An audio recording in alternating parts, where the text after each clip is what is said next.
Coconut rice తయారు చేయడానికి కావలసిన పదార్థాలు: మజ్జిగ మిరపకాయలు, పల్లీలు, శనగపప్పు, ఆవాలు, జీలకర్ర, కరివేపాకు, సన్నగా తరిగిన అల్లం ముక్కలు, పచ్చిమిరపకాయలు, కొత్తిమీర, 1 బిగ్ బౌల్ కొబ్బరి తురుము. ముందుగా ప్యాన్లో ఆయిల్ తీసుకొని ఆయిల్ వేడైనాక మజ్జిగ మిరపకాయలను వేయించి తీయాలి.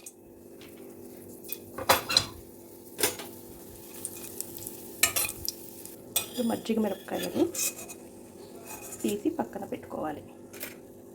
మజ్జిగ మిరపకాయలని వేయించి తీసిన తర్వాత అదే ప్యాన్లో పల్లీలు వేయాలి.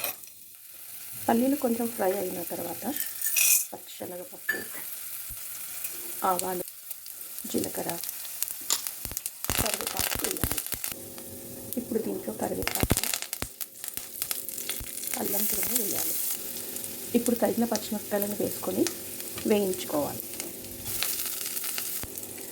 పచ్చిమిరపకాయలు వేగాక ఇంగువ వేసి స్టవ్ బంద్ చేయాలి. స్టవ్ ఆఫ్ చేసిన వెంటనే కొబ్బరి తురుము వేసుకొని కలుపుకోవాలి.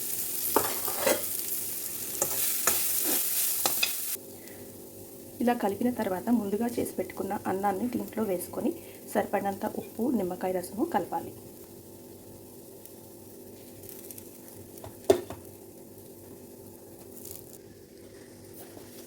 అన్నానికి సరిపడినంత ఉప్పు, నిమ్మకాయ రసము, వేయించి పెట్టుకున్న మజ్జిగ మిరపకాయలని చిన్న పీసెస్ లాగా చేసుకొని దీంట్లోనే కలపాలి. కొత్తిమీర కూడా వేసుకొని కలుపుకొని ఉప్పు, నిమ్మకాయ రసాన్ని అడ్జస్ట్ చేసుకోవాలి. కొబ్బరి అన్నం రెడీ.